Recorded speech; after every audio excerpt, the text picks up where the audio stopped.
Bom, por que falar de Salvador, né? Pelo mesmo motivo que se falou de Belo Horizonte, porque nós estamos às vésperas de ver, eu vou concluir minha fala dizendo isso também, ressaltando, ver o que a auditoria cidadã chama de sistema da dívida chegar a um nível de entranhamento na vida nacional a ponto de municipalizar, fazer uma espécie de municipalização do sistema da dívida. Eu não vou discorrer aqui sobre o problema do ponto de vista nacional, só dizer que a projeção para esse ano é que metade do orçamento nacional esteja comprometido com esse esquema fraudulento da dívida pública, né?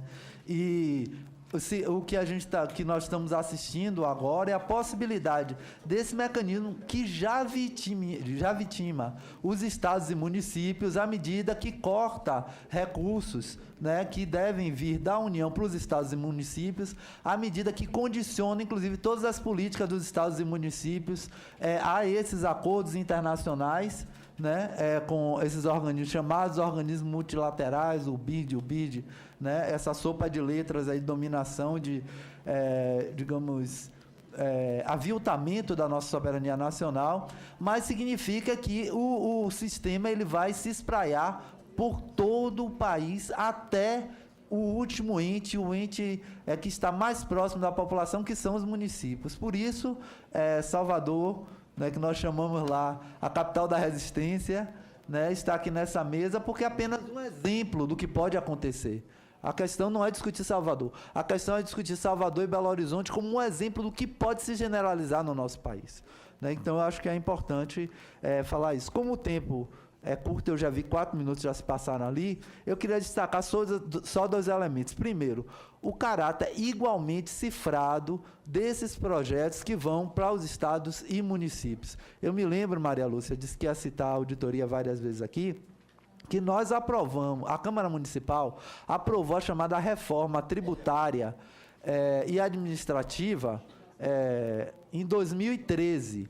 Nós fomos um único voto contrário na Câmara de Vereadores, totalmente ao projeto, em todo o projeto, inclusive no artigo que já fazia uma sinalização dessa relação do poder público com o mercado financeiro. Mas eu vou dizer, foi por instinto, né? Como nós não confiamos nesse discursozinho do mercado, certo? O nosso voto foi contrário em 2013, mas só em 2015, quando Maria Lúcia foi em Salvador, e nós fizemos uma audiência, deputada Zoe, que o título foi de Salvador à Grécia, o sistema da dívida pública.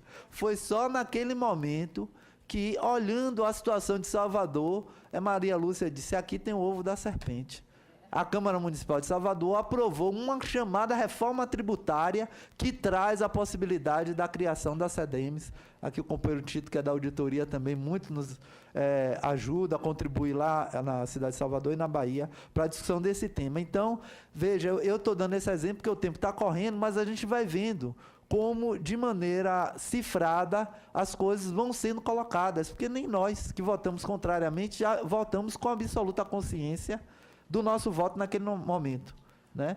Então, é um conjunto de códigos que essa engenharia financeira, da pilhagem das riquezas nacionais, vai elaborando, e é difícil para quem não é da área tributária, quem não é auditor, conseguir interpretar, e às vezes até para os próprios auditores conseguirem, esses que podem ter muita boa-fé, né, conseguirem interpretar o que está por trás. Então, eu poderia dar vários exemplos sobre esse caráter cifrado já lá em relação ao nosso município. Outro elemento importante, eu queria dar outro exemplo também sobre o caráter cifrado, que é a questão das chamadas operações consorciadas. Olha o que acontece.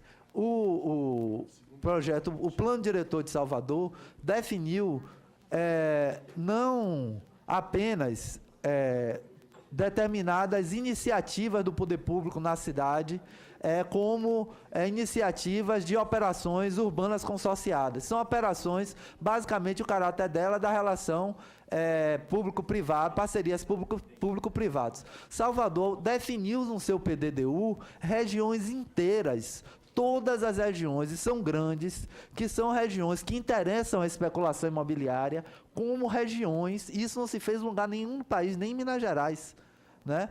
Se fez isso. Regiões inteiras, toda a orla de Salvador, todo o centro histórico, todo mundo já ouviu falar aqui no Pelourinho, né? Pelourinho é parte do Centro Histórico de Salvador, ele está dentro das operações consorciadas, mas isso é aprovado num outro projeto relacionado, no entanto, à perspectiva dessa empresa de securitização estar à frente do processo, e não apenas ganhar muito, mas viabilizar todo o processo de fraude, de lavagem de dinheiro que vai advir desse processo. Então, veja bem, as coisas vão sendo escondidas no projeto. E o segundo elemento é o caráter fragmentado da ação desses indivíduos, que está relacionado à perspectiva de cifrar também, né? Então, vai se aprovando por fatias. Então, teve a aprovação em 2013 da reforma administrativa, depois vem a lei orçamentária anual, 2 leis orçamentárias anuais, que não citam a empresa, né? Depois a lei orçamentária, a partir de 2016, começa a citar a empresa, e, por fim, em 2017, pasmem, a Prefeitura de Salvador desafetou todo o seu patrimônio imobiliário, todos os terrenos que são de propriedade do município passaram a ter a perspectiva de ser integralizados ao patrimônio dessa empresa estatal não dependente, né? Não apenas a desafetação, como a autorização para desalienar, né, para se vender todo o patrimônio imobiliário do município como forma de dar garantias a essa empresa de securitização. Então, veja bem,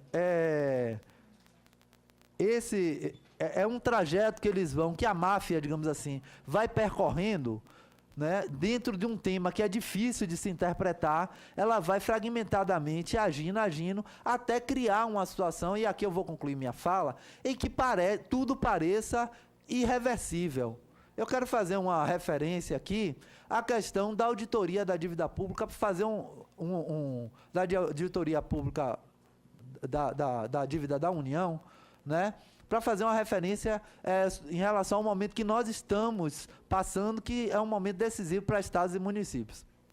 O argumento todo, eu ainda conversava com o companheiro Edmilson ontem, o argumento daqueles que não querem ver a auditoria é que mexer nessa história pode dar um prejuízo, é uma coisa assim como é algo intocável. Aliás, eu inclusive indicaria para vocês, não para vocês que estão aqui, que o papai já deve ter assistido, mas para quem assiste a TV Câmara ou a TV Senado, indicaria o filme A Grande Aposta. É um filme que, inclusive, parece de um certo humor esquisito, assim, mas é um filme que mostra o que foi a tragédia econômica e social dos Estados Unidos, onde milhões de pessoas perderam as suas casas a partir de 2017, e ele vai didaticamente, como é um filme comercial, ele vai didaticamente, destrinchando o esquema, e termina, inclusive, dizendo que o título, que é o CDO, né, que se chamava CDO, mudou de nome e agora é chamado de título de securitização, né? Está relacionado à crise dos Estados Unidos, aquela crise que chamou a atenção do mundo todo. Mas, enfim, nós não podemos mexer na questão, fazer auditoria, porque isso pode abalar os mercados, aquela situação, e aí vamos ver o que foi que aconteceu no Equador, né? O mundo caiu no Equador, não caiu no Equador, mas, enfim... esse é o argumento. E qual eu quero entender qual é a lógica que nos proíbe de saber. Porque a auditoria, me parece que se eu resumisse o sentido de auditar, eu diria, os auditores aqui me corrijam, auditar poderia significar apenas saber. Não é, Maria Lúcia? O que nós vamos fazer com esse entendimento é outra história. Cada povo vai decidir o que vai fazer, certo? Mas auditar é saber o que nos proíbe de saber, né? Então, esse argumento, para mim, não tem qualquer validade.